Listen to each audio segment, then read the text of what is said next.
दुरूद शरीफ पढ़ लें।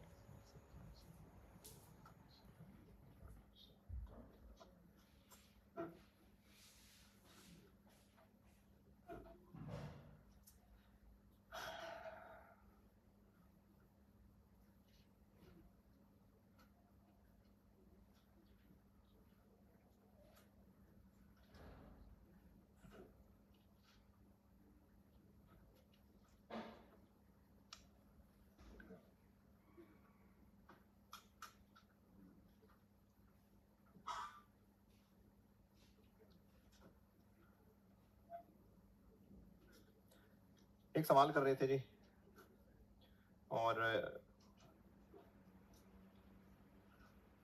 जीबी से कौन आया? गुलबर्ग से कोई भी नहीं आया। एक सुबह तो बहुत बढ़ के मारी थी लोगों ने। मैंने तो सुबह वो 7:15 वाला काम ही किया था कि आपको सैटरडे वाली क्लास यहाँ पढ़ने का मौका मिले। एक आया गुलबर्ग से बस।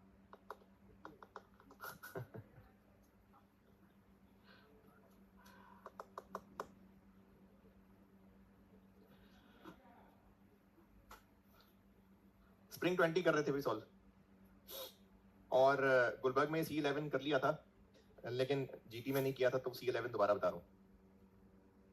स्प्रिंग 20 भूल भाल गए होंगे, दोबारा पढ़ना।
चलें, पढ़ लिया अभी।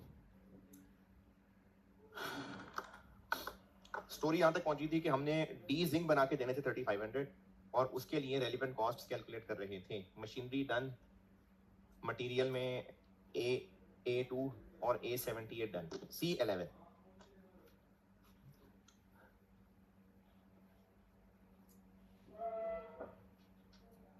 C11 इस जॉब के लिए C11 चाहिए कितने?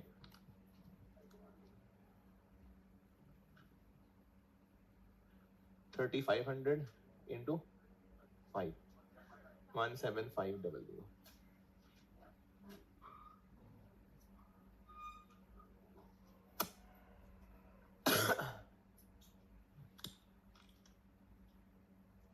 टोटल इनकी रेलिवेंट कॉस्ट। C11 स्टॉक में पड़े हुए हैं? यस। C11 स्टॉक में पड़े हुए नहीं पड़े हुए। हमें C11 चाहिए। अगर C11 खरीदने जाएं और ये पता चले जी साथ वाली दुकान से एक और मटेरियल खरीद लें जो थोड़ा बहुत इलाज करा के C11 जैसा ही हो जाएगा, काम चल जाएगा, तो C11 ही खरीदें या उस किसी और मटेरियल से काम चला लें जो सस्ता पड़ेगा। अब ये जिस तरह से वर्डिंग लिखी हुई है ना, however a substitute material D50 can also be used, अगर उसका इलाज करा लें तो। और अभी हमारे पास स्टॉक में 5000 यूनिट्स D50 पड़े हुए हैं। दोबारा, हम मार्केट में C11 खरीदने जाएं, पास कुछ नहीं है, मार्केट में खरीदने जा रहे हैं, और एक ऑप्शन है कि C11 ही खरीदें, और एक ऑप्शन है कि उससे मिलता जुलता एक और खरीदें जिसका इलाज करा के C11 जैसा बना लें। कौन सा वाला काम बेहतर होगा? जो सस्ता होगा। यहां पर ना जिस तरह से वर्डिंग लिखी हुई है उसका यह मतलब नहीं है कि हम मार्केट में जाएंगे एक दुकान से C11 मिल रहा है और एक दुकान से D50 मिल रहा है, चाहे तो D50 खरीद के C11 बना लें और चाहे C11 खरीद लें। इस तरह से बात नहीं की हुई। D50 डिस्कशन में आया ही क्यों? क्योंकि हमारे पास पड़ा हुआ है। इस सवाल की जिस तरह से ड्राफ्टिंग है ना, ये उस पड़े हुए D50 को देख के ख्याल आया। यानी हम मार्केट में जाके D50 और खरीद लेंगे अगर सस्ता पड़ रहा है तो नहीं, D50 जो है उसी से ही काम चलाने की कोशिश करेंगे। तो कितना D50 पड़ा हुआ है? 5000। अगर D50 वाला रास्ता सस्ता भी हुआ फिर भी कितने C11 बना लेंगे? D50 वाला रास्ता अगर सस्ता हुआ भी तो कितने C11 बना लेंगे? 5। तो बाकी 12500 तो खरीदने ही पड़ेंगे ना। तो जो बाकी 12500 है वो तो खरीदने ही है। 17500 में से अगर D50 सस्ता हुआ तो उसकी बात कर रहा हूं, फिर भी हमें 12500 तो खरीदने पड़ेंगे और मार्केट में खरीदने जाएंगे तो 20 का मिलेगा, 250। अब रही बात कि ये जो 5000 पड़े हुए हैं इन्हीं का इलाज करा लें या इनको रहने दें और C11 खरीद लें जाके। ये कंपैरिजन से पता चलेगा। जो D50 अवेलेबल हैं उन्हीं का इलाज करा के C11 यूज कर लें या नए C11 खरीद लें, ये मैं वर्किंग में दिखाता हूं।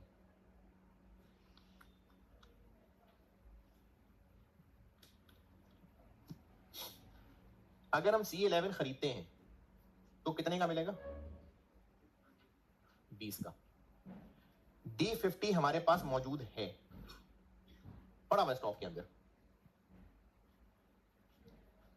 हमारा इस वक्त जो सवाल फोकस्ड है वो C11 को जॉब में यूज करने के ऊपर है या D50 को? C11। हम C11 पे इस वक्त फोकस्ड हैं कि हमें C11 चाहिए। C11 हासिल करने के दो रास्ते हैं, या C11 खरीद लें या इसको C11 में कन्वर्ट कर लें। हमें इस जॉब के लिए C11 चाहिए। ये सारी डिस्कशन, इस सारी स्टोरी का हीरो D50 नहीं है, C11 है। C11 की बात हो रही है, हमें चाहिए C11। या तो हम C11 खरीद लेंगे या फिर हम D50 से काम चला लेंगे। अगर D50 से काम चलाया तो इलाज पे कितना खर्च होगा? लेकिन इस पड़े हुए D50 से काम चलाने के लिए क्या हमें सिर्फ 15 ही खर्च करने हैं? फिर ये D50 हमारे पास पड़े हुए हैं, खरीदे थे 5 रुपए के, तो थी नहीं है रेलिवेंट, तो 5 का तो कुछ नहीं करना। लेकिन D50 पड़े हुए थे अगर, तो कुछ तो सोचा होगा। तो उसको जो हम बेच सकते थे, अगर बेचना छोड़ के C11 में कन्वर्ट करेंगे तो 3 रुपए की वो कुर्बानी भी जाएगी। तो हमें C11 हासिल करने का एक रास्ता है कि 20 रुपए का खरीद लें और एक रास्ता है कि 3 रुपए कुर्बान करके मजीद 15 खर्च करके 18 में हासिल कर लें। एक रास्ता है कि C11 खरीद लें और एक रास्ता है कि 3 रुपए कुर्बान करके प्लस 15 और लगा के तो 18 में C11 बना लें। तो कौन सा रास्ता बेहतर हुआ?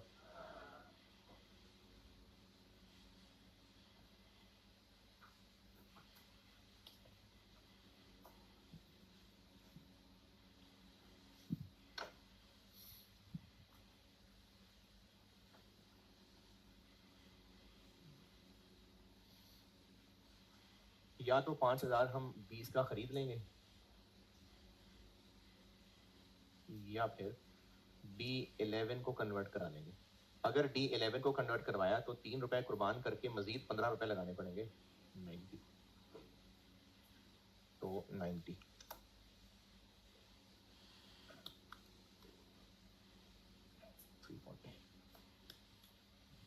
ये पॉइंट नंबर 3 वाली सारी अंग्रेजी पढ़ लें।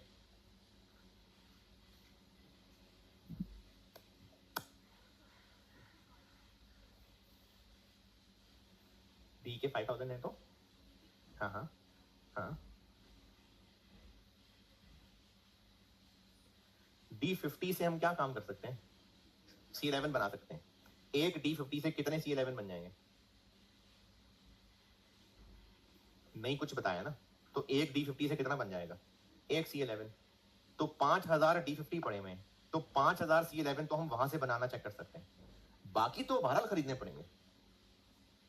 तो 12,500 तो खरीदेंगे खरीदेंगे, जो बाकी 5,000 हैं उनके लिए फैसला कर रहे हैं कि वो भी खरीद लें या D50 से काम चला लें, तो D50 से काम चला लें।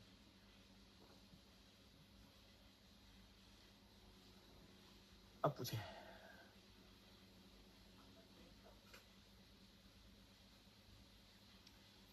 क्या?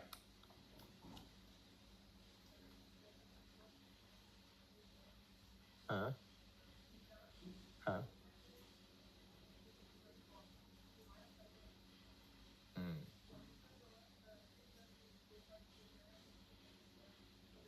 हाँ अच्छा, एक सवाल पूछा स्टूडेंट ने, अगर ऊपर से जाए तो जाने दीजिएगा, हो सकता है ये किसी के ध्यान में आए, है थोड़ी गहरी बात, अगर आपको गुमराह होने लगे तो इग्नोर कर देना, लेकिन थोड़ी सी गहरी बात है, शायद किसी के ध्यान में ये आया हो, नहीं आया तो हो सकता है बाद में शैतान वसवसा डाल दे, लेकिन आ सकता है। हम C11 नहीं, जो D50 पड़ा हुआ है, अच्छा पहले ठहरे जरा, ये जो काम किया है ये समझ आया कि नहीं? ये समझ आया या ये समझ ही नहीं आया? अच्छा, मैं फिर पहले कह रहा हूं कि जो बात कर रहा हूं वो दिमाग को बहुत घुमा सकती है, तो इसलिए ज्यादा सीरियस नहीं लेना, ठीक है? एक कान से सुन के दूसरे से निकाल दीजिए, ठीक है? D50 हमारे पास पहले पड़ा हुआ है, इस D50 की अगर हम बेच दें तो NRV कितनी है? 3 रुपए। या फिर हम इसको कन्वर्ट कर सकते हैं, कन्वर्ट किस में करेंगे? C11 में, तो उससे फायदा क्या होगा? C11 खरीदने के पैसे बचेंगे। C11 कितने का मिलता है? 20 का। लेकिन ये फायदा उठाने से पहले हमें इसके इलाज पे 15 खर्च करने पड़ेंगे, 5। तो D50 की अपॉर्चुनिटी कॉस्ट क्या लें? 5। तो इस 5 का हमने यहाँ क्या किया? ठीक कह रहे हैं ना? क्या किया इस 5 का हमने? अगर तबीयत में बोझ महसूस हो रहा है तो इग्नोर कर देना, ठीक है? दिल घबरा रहा है, कोई मसला नहीं। अगर ये बात समझ आ गई तो ठीक है। हाँ जी, दफा करूँ क्या बताऊँ? है तो इस 5 रुपए का हमने यहाँ क्यों नहीं किया? मैंने तो आपको कहा था पड़ा हुआ स्टॉक, तो उसकी अपॉर्चुनिटी कॉस्ट हम लेते हैं हायर, तो या तो वो बेच सकते हैं या कन्वर्ट करा सकते हैं। हाँ हाँ, तो वो कर दिया ना माइनस।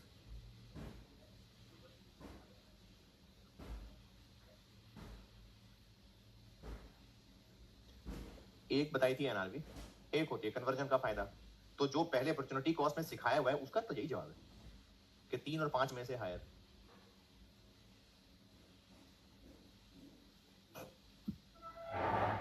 हाँ जी, हमें रहने दूंगी बात।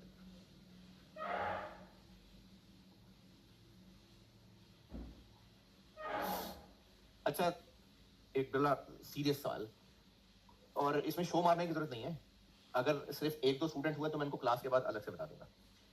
ये जो मैं अभी यहाँ बात बता रहा हूँ, क्या ये बात समझ आई है और ये सवाल अब बन गया है और कंफ्यूजन बढ़ गई है, जवाब देना जरूरी है? कितने बच्चों को लगता है? नहीं, ये शो मार रहे हैं, नहीं नहीं नहीं, ये नहीं सही।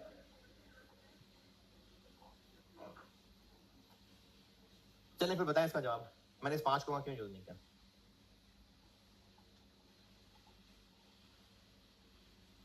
मैंने इसको ऐसे 20 माइनस 15 करके, मैंने 15 को 3 के साथ मिला के 18 बना के 20 से कंपेयर क्यों किया है?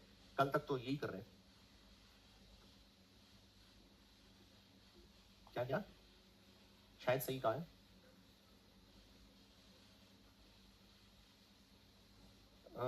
ये 5 रुपए वो तो नहीं है जो खरीद चुके हैं, ये 5 रुपए तो ये है। मैंने जो जितने का D50 खरीदा था वो तो मैंने यहाँ कहीं नहीं लिखा। हाँ भाई, और बताएं कोई जल्दी है? हाँ जी, इसका जवाब अगर समझ आ गया तो ठीक है, नहीं तो इग्नोर कर देना इस बात को। मैंने ना शुरू ही बात यहां से की थी कि इस फिल्म का हीरो ना C11 है, हम C11 के पॉइंट ऑफ व्यू से सारी डिस्कशन कर रहे हैं। ये काम हम तब करते अगर D50 को इस जॉब पे यूज करना होता, D50 पड़ा होता और हमें इस जॉब पे D50 ही चाहिए होता, और फिर कोई होता C11, D50 हीरो होता, हम उसी के ऊपर सारी डिस्कशन कर रहे होते, हमें इस जॉब पे D50 चाहिए होता, और वो चूंकि पहले खरीदा जा चुका होता तो उसकी रेलिवेंट कॉस्ट होनी थी कुर्बानी, यानी उस D50 को इस जॉब पे यूज करना है, तो उसकी वजह से हमें इसमें या इसमें से ये कुर्बान करना पड़ रहा होगा। जब D50 के एंगल से देखते तो ये डिस्कशन बिल्कुल ऐसी ही होती, और इस जॉब में D50 यूज होना होता, C11 को प्रायर मटेरियल होता, C11 होता कोई अदर मटेरियल, हम D50 ही को यूज कर रहे होते, D50 को प्रोजेक्ट पे यूज करने के लिए अगर कैलकुलेशन करते तो बिल्कुल ऐसे ही करते कि पड़ा हुआ D50 हम जॉब पे यूज करना चाह रहे हैं, तो उसकी रेलेवेंट कॉस्ट क्या होगी, कुर्बानी, जो कि इन दोनों में से हायर होती। लेकिन चूंकि अब नजरिया D50 से हटके C11 हीरो बन गया है वही 3 फिगर्स, लेकिन अब C11 की बात हो रही है। C11 की बात ये हो रही है कि हमें इस जॉब के लिए C11 चाहिए, या तो मार्केट से जाके खरीद लें, या फिर वो D50 मार्केट में, रुको, अगर ये जॉब ना होती तो D50 के साथ क्या होने जा रहा था, वो बिकने जा रहा था, कितने का, तो हम जब C11 को डिस्कस कर रहे थे तो इस वक्त हमारा हीरो D50 है ही नहीं, वो तो जा रहा था बेचारा मार्केट में बिकने के लिए। हमने कहा ठहरो, रुको जरा, या तो मार्केट से C11 खरीद लें, या फिर वो जो उसको रोका है उसको बुलाएं, 15 रुपए खर्च करें और C11 बना लें। तो अब ये C11 के कॉन्टेक्स्ट से बात हो रही है कि या तो 20 रुपए का मार्केट से खरीद लें, या वो 3 रुपए जो भी बेचने लगे थे उसकी कुर्बानी दे के 15 और खर्च करके उससे C11 काम चला लें। अब डिस्कशन देखें हैं वही 3 फिगर्स, लेकिन तब मैं D50 के पॉइंट ऑफ व्यू से बात कर रहा था। अगर जॉब पे D50 चाहिए होता तो आपको मैंने ये जो चीजें सिखाई थी ना, ये सिखाई ही उस मटेरियल की थी जो जॉब के लिए चाहिए होता है। अगर जॉब के लिए D50 चाहिए होता तो हम यकीनन इसी एंगल से देखते, लेकिन अब हमारा मेन हीरो D50 था ही नहीं, हम C11 की डिस्कशन कर रहे थे। जब C11 की डिस्कशन कर रहे थे तो वो नजरिया बदल गया, इस तरह से देखा हमने C11 को। तो अगर आपके ऊपर से जा रहा है तो बिल्कुल जाने दें।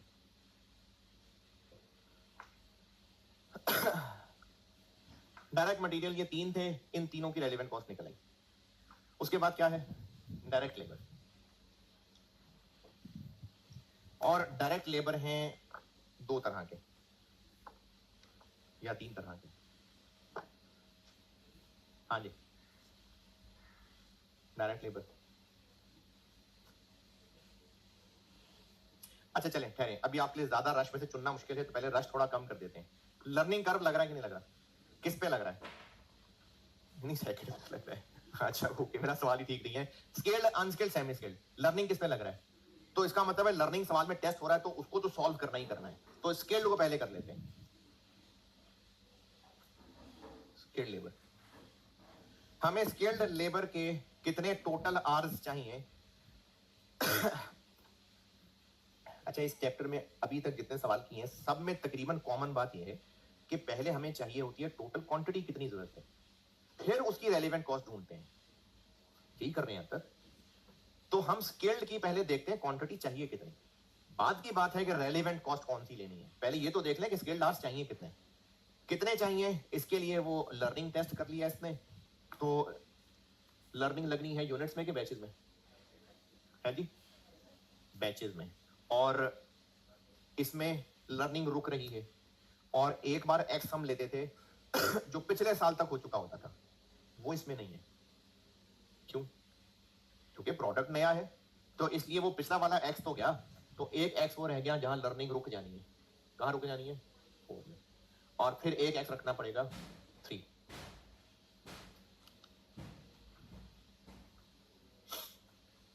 ये मैं आपको पॉइंट नंबर 2 समझा रहा हूं। हमें इस काम के लिए जो स्किल्ड लेबर से काम चाहिए उस पर लगेगी लर्निंग, और जो लर्निंग है वो फर्स्ट 4 बैचेस तक चलनी है, तो एक x4 रखना पड़ेगा, एक उससे पिछला, ताकि 4th बैच का टाइम निकले। और हम लोग इस सवाल में सबसे पहला x कौन सा रखते थे, जो नहीं, जो पिछले साल तक काम हो चुका होता था, वो यहां नहीं है।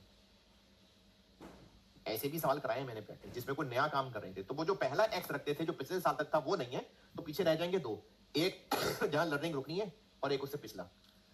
पहले बैच में कितना टाइम लगेगा, 400 into 4.322 equal to 255.97 है जी। 0.97 नहीं करना कोई मसला नहीं, 256 भी ठीक है, 56 कर लें, चले कर लें, नहीं दिल करता पॉइंट का। टोटल फॉर 4 कितना बन गया, 256 into 4 1024 y is equal to 400 into 3.322, इसमें भी रहने देना डेसिमल, दिल नहीं कर रहा। 2 टोटल फॉर 3 बैचेस 281 into 3 843, इसी में आगे चल रहा हूँ। टोटल आवर्स रिक्वायर्ड बन गए फिर पहले 4 बैचेस के 1024, और हमने टोटल कितने यूनिट्स बनाने हैं 3500। इसके एक बैच में कितने यूनिट्स होंगे, तो इसका मतलब है 10 बैचेस, तो नेक्स्ट 6 बैचेस 6 इंटू है जी 180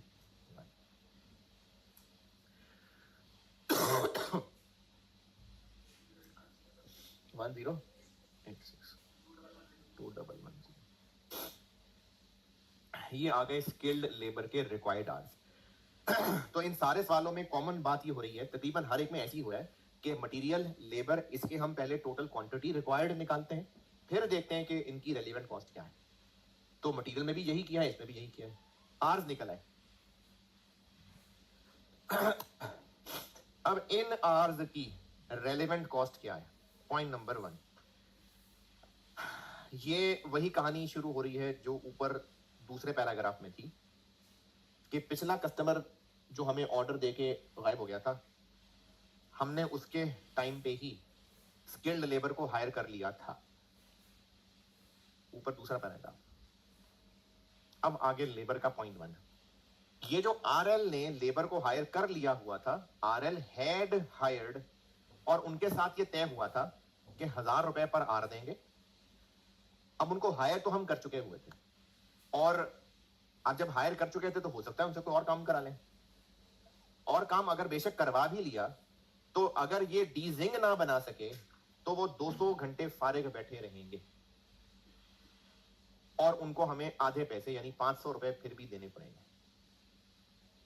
तो ये वो वाला केस बन गया जो लेबर ऑलरेडी हायर्ड है, तो हमें टोटल आवर्स चाहिए इतने, spare available,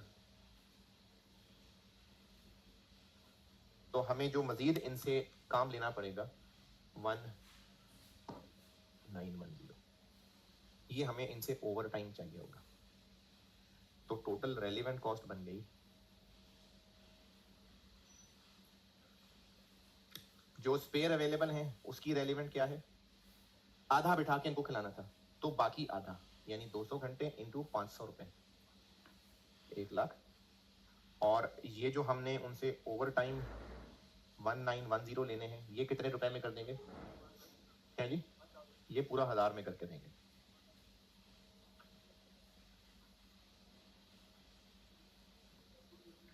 to zero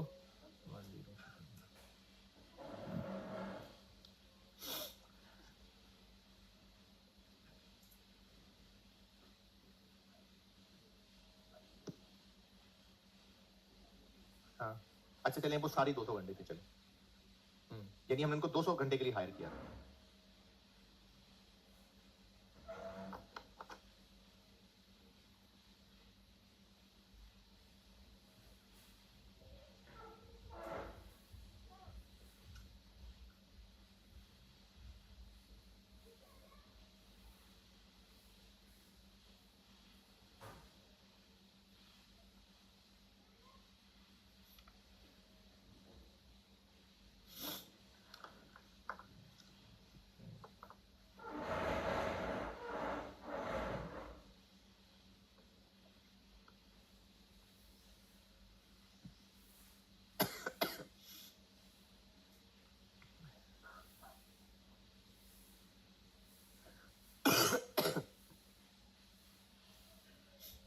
point number 1 और पॉइंट नंबर 2 की अंग्रेजी पढ़ ले, ये मैंने आपको पूरी समझा दी।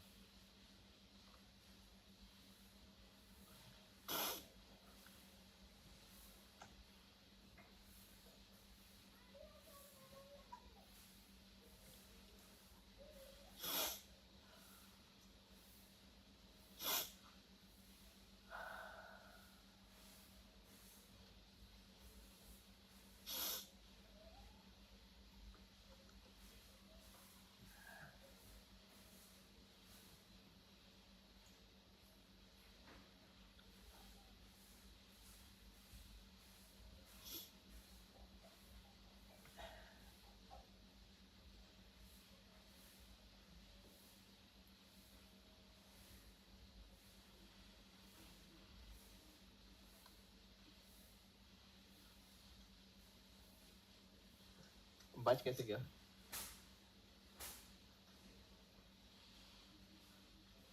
अगर ये प्रोजेक्ट बिल्कुल गायब कर दें तो हम जहां खड़े हैं वहां से आगे चलें, क्या होगा? ठीक है, 200 आर्स को 500 रुपए देना होगा। ठीक है, अब डीजिंग ले आए, अब क्या होगा? नहीं, अब होगा क्या? 200 इंटू 1000। अगर डीजिंग ना हो तो ये हमारी जेब से जाना था, डीजिंग होगा तो ये जेब से जाएगा, तो जो एक्स्ट्रा है वही रेलिवेंट है ना, तो मैंने वही 500 लिया है। ये वो जो देना था ये वो 500 नहीं है, ये ऊपर वाला 500 है। पॉइंट 1.2। पॉइंट नंबर 3, चले अब पूछता हूं, हमें कितनी तरह की लेबर चाहिए?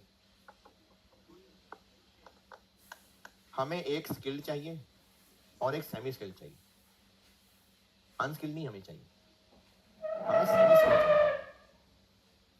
सेमी स्किल्ड अलग चाहिए, अनस्किल्ड अलग चाहिए नहीं, हमें सेमी स्किल्ड चाहिए। स्किल्ड हाँ अलग चाहिए थी, उस पर लर्निंग लगना था, स्किल्ड वाली बात खत्म। अब हमें सिर्फ सेमी स्किल्ड चाहिए, अनस्किल्ड नहीं चाहिए हमें सेमी स्किल्ड ही चाहिए। सेमी स्किल्ड के कितने आवर्स चाहिए?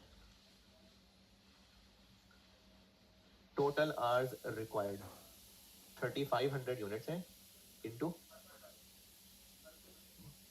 1.5 हमें इतने आवर्स चाहिए। तो इतने आवर्स अगर हमें इनसे काम लेना है तो ये कौन है, वो कहाँ है? ये अवेलेबल तो हैं, लेकिन बस सिर्फ 4000 घंटों के लिए ये 600 रुपए पे काम करने को तैयार है। अगर हमें उनसे ज्यादा काम लेना हुआ तो उनको 600 से ज्यादा देना पड़ेगा। जितने लोगों के पास टाइम अवेलेबल है वो तैयार है 600 रुपए में, लेकिन कह रहे हैं कि अगर 4000 घंटे से ज्यादा काम लिया तो फिर हम 600 से ज्यादा रुपए लेंगे। तो हम इन 5250 में से 4000 के ऊपर 600 वाला रेट लगाएंगे और जो ऊपर वाले 1250 है उन पे 600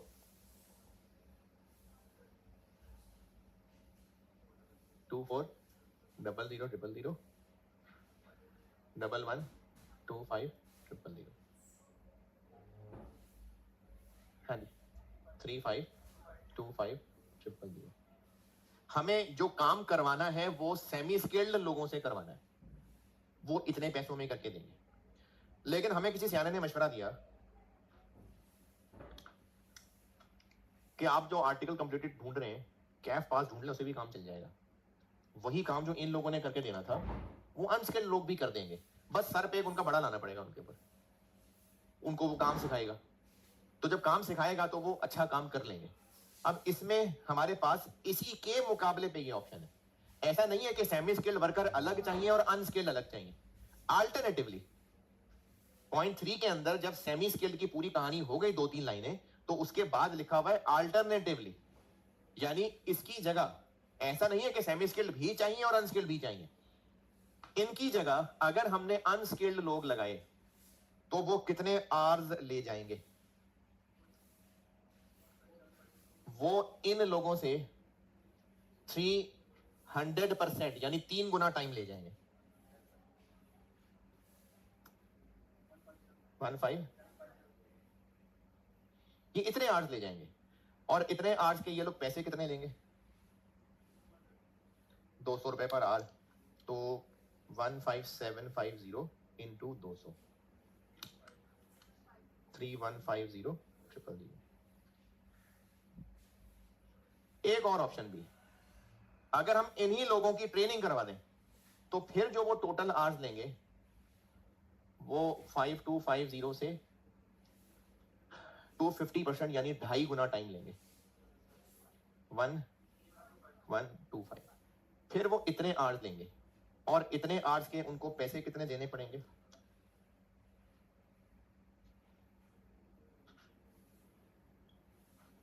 लेकिन साथ हमें एक बंदे को 3 लाख रुपए देने पड़ेंगे जो उनके साथ काम सिखाएगा आगे। तो ये ऑप्शन हमें कितना कॉस्ट करेगी? 2925,000। तो पॉइंट नंबर 3 के अंदर हमें जो काम चाहिए वो चाहिए तो सेमी स्किल से था, लेकिन वो लोग हमें इतना कॉस्ट काम कर रहे थे, इसकी जगह ये भी हो सकता है और ये भी हो सकता है। तो ये रेलिवेंट। ये पॉइंट नंबर 3 की अंग्रेजी पढ़ लें और देख ले यही समझ आ रहा है या पता नहीं क्या बोल गया मैं।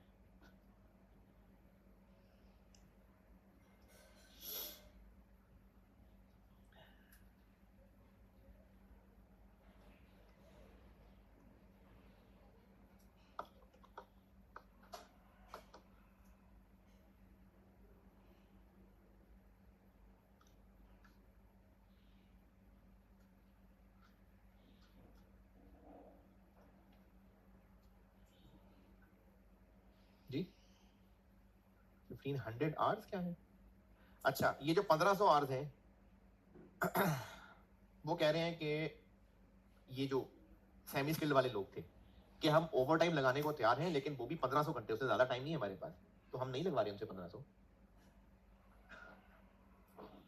तो अगर ये 1500 से ज्यादा आता तो फिर सवाल ऐसा ना होता। उसने 1500 सिर्फ परेशान करने के लिए दिया था, फिर अगर ये 1500 से ज्यादा आते तो वो 1500 से कोई बड़ी फिगर दे देता। उस लाइन का मतलब ये है कि इन लोगों ने कहा है कि हम ओवर टाइम भी काम करने को तैयार हैं, लेकिन हमारे पास 1500 से ज्यादा घंटे नहीं है, तो ठीक है हमने नहीं लिए 1500 से ज्यादा। पॉइंट 3 की अंग्रेजी और लास्ट वेरिएबल ओवरहेड्स। वेरिएबल ओएआर दिया हुआ है, इसको तो सिंपली हमने मल्टीप्लाई कर लेना है किससे? इससे। तो ये सारी मेहनत करने के बाद, इस सारी मेहनत के बाद बिल्कुल आखिर में हम एक टेबल बना के इसका टोटल कर देंगे।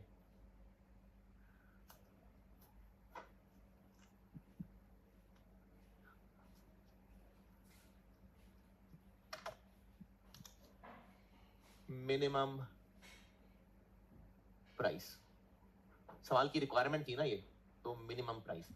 तो जो भी हमारी सारी रेलिवेंट कॉस्ट निकली है उतने पैसे हम कम से कम लेंगे। क्या क्या था जी? एक मशीन का रेंटल था, हाँ 1 मिलियन।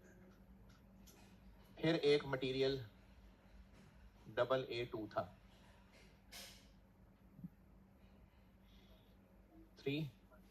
2 मिलियन। फिर एक मटेरियल A78 था 3 फिर एक मटेरियल C11 था 340,000। फिर स्किल्ड लेबर थे 2010,000। फिर सेमी स्किल्ड लेबर थे 2925। और फिर वेरिएबल ओवरहेड थे जो कि 2110 into 125,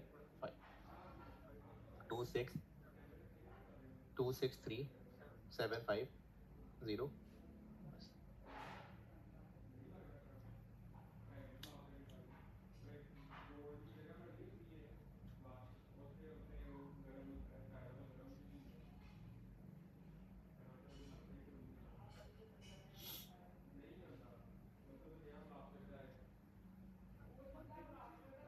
one three two three eight 750।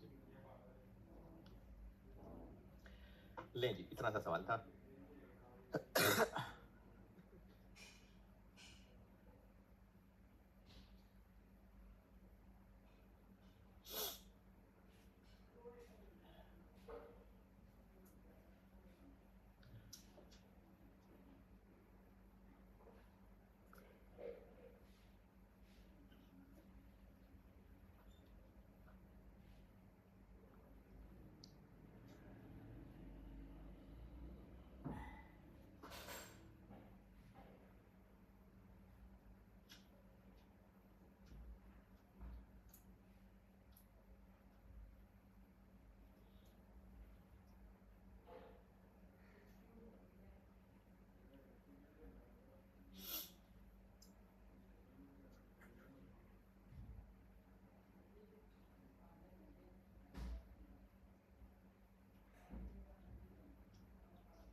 इससे कैसे पता चलेगा कि 3 महीने से ज्यादा बन रहे हैं? नहीं, अब ये सामने आर्स निकाल लिए, अब ये कैसे पता कि 3 महीने से ऊपर जा रहे हैं? कैसे? ना यार, ऐसे ना कर यार, नहीं नहीं नहीं, होए होए यार, अभी तो 82 लेक्चर हो गए कॉस्ट के। अगर एक जॉब को करने में 1 महीना लगना है और हमें उस जॉब को कंप्लीट करने के लिए 4000 आवर्स लेबर से चाहिए, तो 1 महीने में 4000 आवर्स हो सकते हैं कि नहीं हो सकते? अरे यार, नहीं हो सकता। अच्छा, 30 इंटू 24 करें, 7, तो 4000 कैसे करेंगे? हम जो अब तक टोटल लेबर आवर्स निकालते हैं ना, वो घड़ी के आवर्स नहीं होते, बस ये 2 चीजों से मिलकर बना होता है। यानी अगर 400 लोग 10 घंटे काम करेंगे तो इट मीन 4000 आवर्स। हम लोग अपनी सब वेजेस कैलकुलेशन के अंदर आज तक जो भी टोटल आवर्स लेते आ रहे हैं वो एक बंदे के नहीं है, जितने लोग इन्वॉल्व हैं उन सब के टोटल आवर्स हैं। तो एक दिन के अंदर 1 लाख आवर्स भी हो सकते हैं। 10,000 लोग हैं, 10 घंटे काम कर रहे हैं, तो 1 लाख आवर्स हो गए। तो इसलिए हम ये नहीं चेक कर सकते कि ये 3 महीने में पूरा होगा कि नहीं होगा, नहीं कर सकते। चाहे ये जितने भी आज तक हम लेबर आवर्स निकालते हैं वो एक बंदा नहीं काम कर रहा होता, पूरे टोटल लोग मिलकर टोटल इतने घंटे काम कर रहे होते। हाँ भाई, इस सवाल में और कोई सवाल? अच्छा, आप थोड़ा सांस बहाल करने के लिए छोटा सवाल कराता हूँ, फिर अगली क्लास में फिर बड़ा सवाल कराता हूँ। एक सवाल आप पढ़ लीजिए, ऑटम 18, ऑटम 18, ऑटम 18 आपको 2 नजर आएंगे, तो रग्बी लिमिटेड वाला, रग्बी लिमिटेड।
जी अगर सवाल पढ़ लिया तो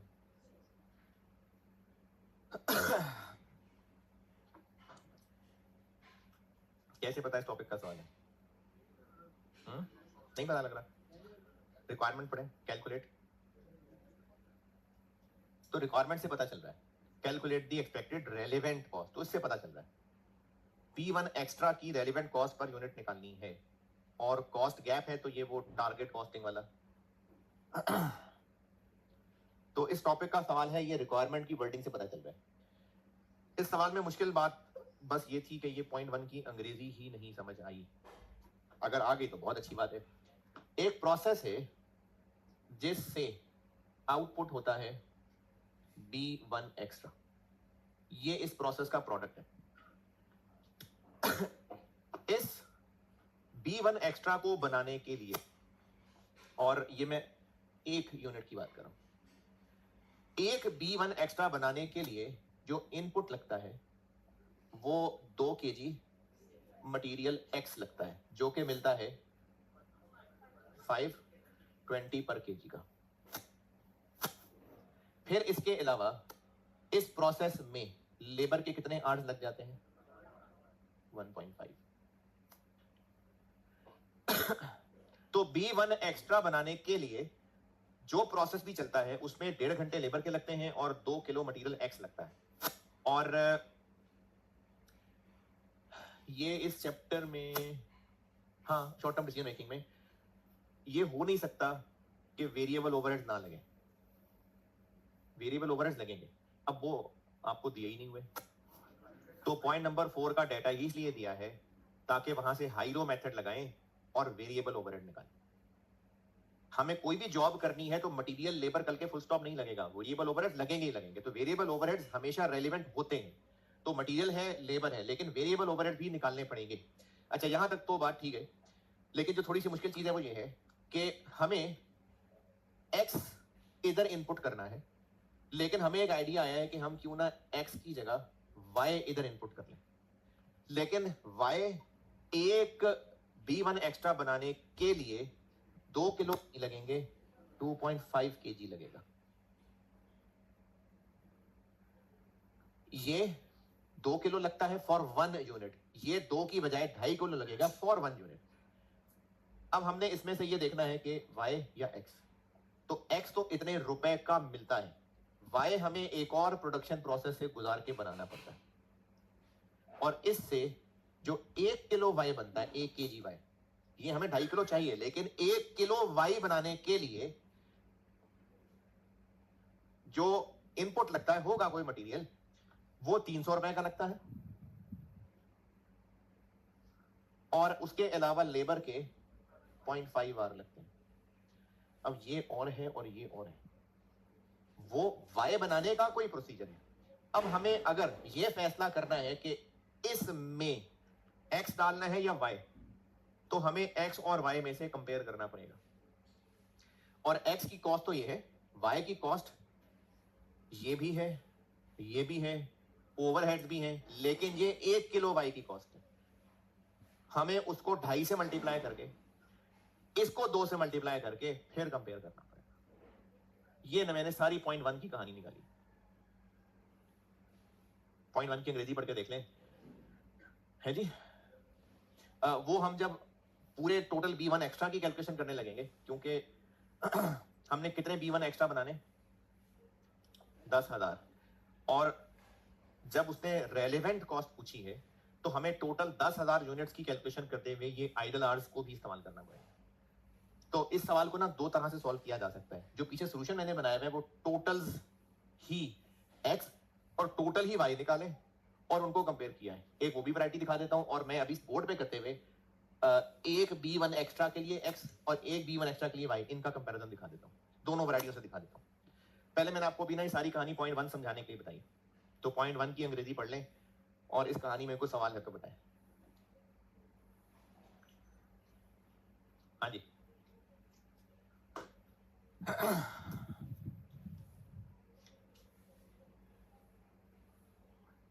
सवाल की रिक्वायरमेंट है relevant cost per unit.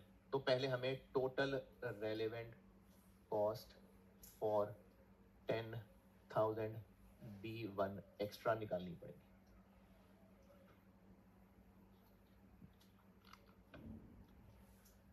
Material working 1, labour working 2 और वेरिएबल ओवरहेड्स वर्किंग 3। बस इतनी सी बात थी।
एक यूनिट B1 के लिए मटेरियल X लगते हैं 2 kg और एक मिलता है 10। एक ऑप्शन हमारे पास ये है और एक ऑप्शन ये है कि हम मटेरियल Y लगाएं। जब मटेरियल Y लगाएंगे तो मटेरियल Y बनाने के लिए 300 रुपए का मटेरियल लगेगा एक Y के लिए और 2.5 किलो Y लगेंगे 750 लेबर। एक Y के लिए 0.5 आवर्स लगेंगे और 2.5 Y के लिए कितने आवर्स, तो एक आवर का कितने पैसे देते हैं हम 250 312.5। और अभी कहा था कि मटेरियल लेबर लगेगा तो वेरिएबल लगेगा ही लगेगा।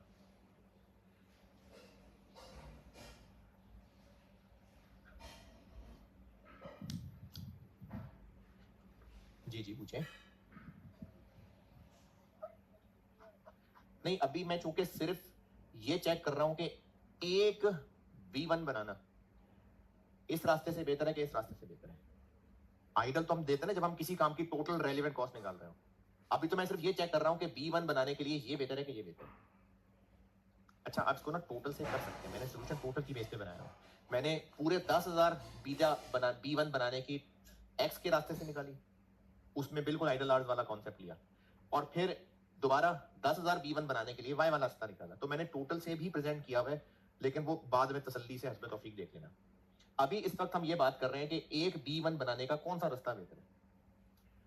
अगर हम Y वाला रास्ता लेते हैं तो एक B1 बनाने के लिए इतने Y चाहिए ना, तो एक Y बनता है इतने रुपए में मटेरियल इंटू 2.5 किलो Y। एक Y बनाने के लिए इतने घंटे चाहिए इंटू 2.5। ये कौन सा 2.5 है, क्योंकि B1 बनाने के लिए 2.5 Y चाहिए, तो ये तीनों के अंदर ये 2.5 आ रहा है। वेरिएबल पर लेबर आर, इसके लिए लगेगा हाई लो मेथड, वो आपके बाएं हाथ का खेल है। तो इन चारों डब्बों में से हाई कौन सा और लो कौन सा।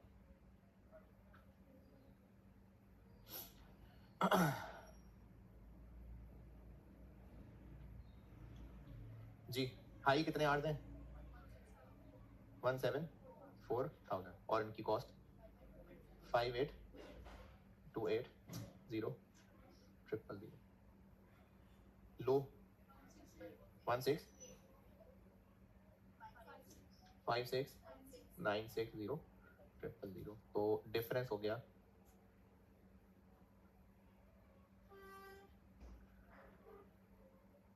1320 000 और ये 6000।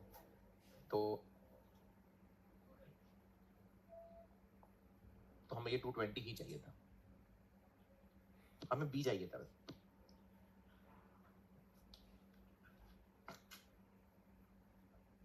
275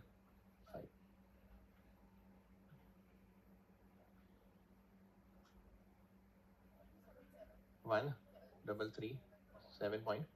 तो इसका मतलब है B1 बनाने के लिए X वाला रास्ता बेहतर है।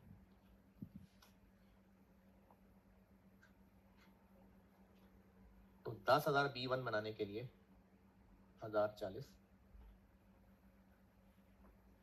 1040 0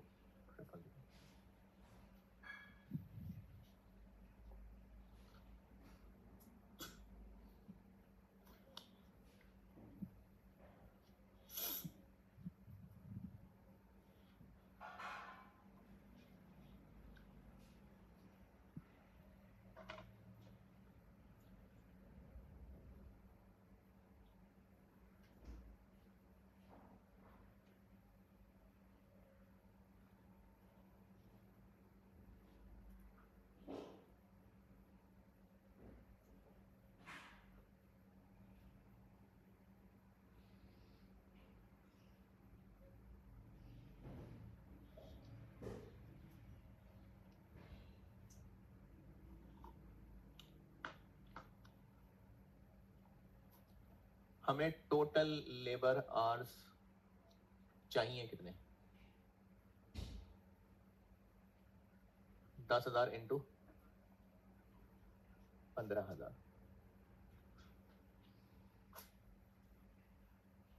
और आइडल अवेलेबल कितने हैं? तो हमें इनसे ओवर टाइम लेना पड़ेगा 1000।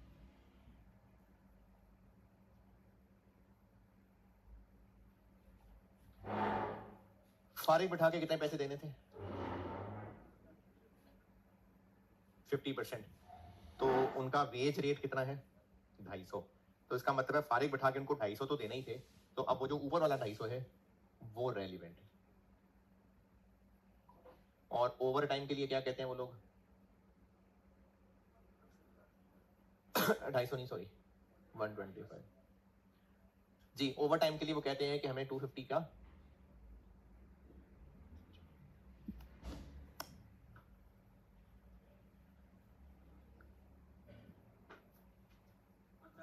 1750 000 350 2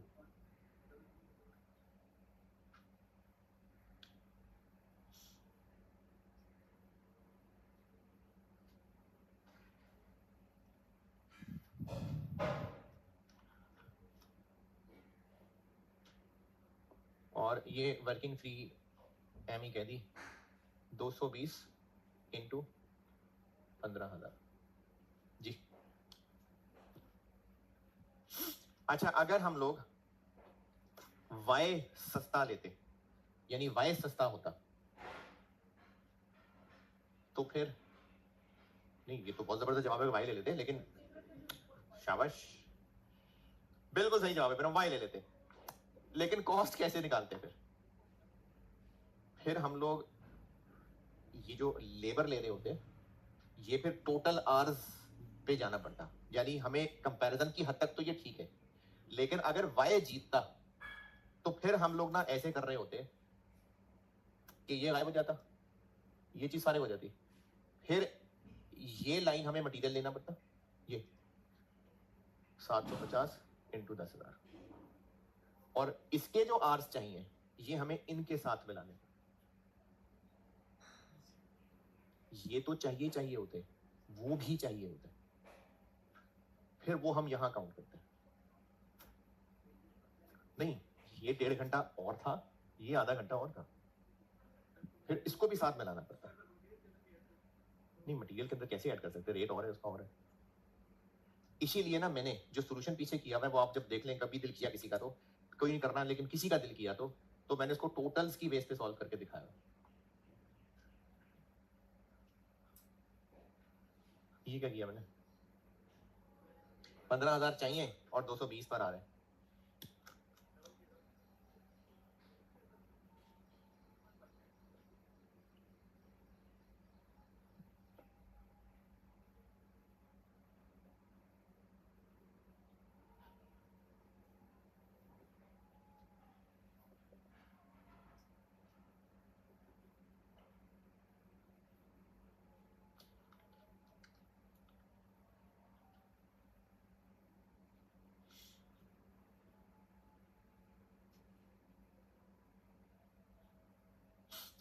compute relevant cost per unit, also compute cost gap. तो टारगेट कॉस्ट कितनी है? हम B1 कितने का बेचेंगे? 2,000 का। कितना कमाना चाहते हैं? कितना?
हाँ हाँ, ये वाले जो टोटल लेते, वो वेरिएबल ओवरहेड वहां भी वो 220 ही लगने थे।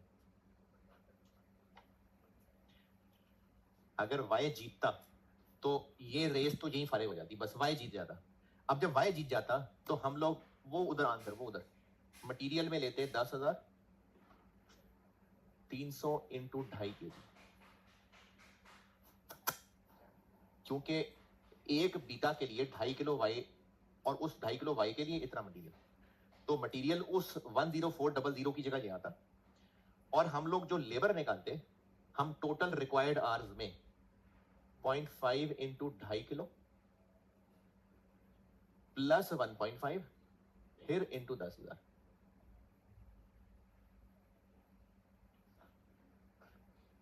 ये कौन से हैं? ये वाई बनाने के लिए, फिर उसके बाद ये B1 बनाने के लिए। तो ये टोटल आवर्स इधर लिखते हैं, कितने आ रहे?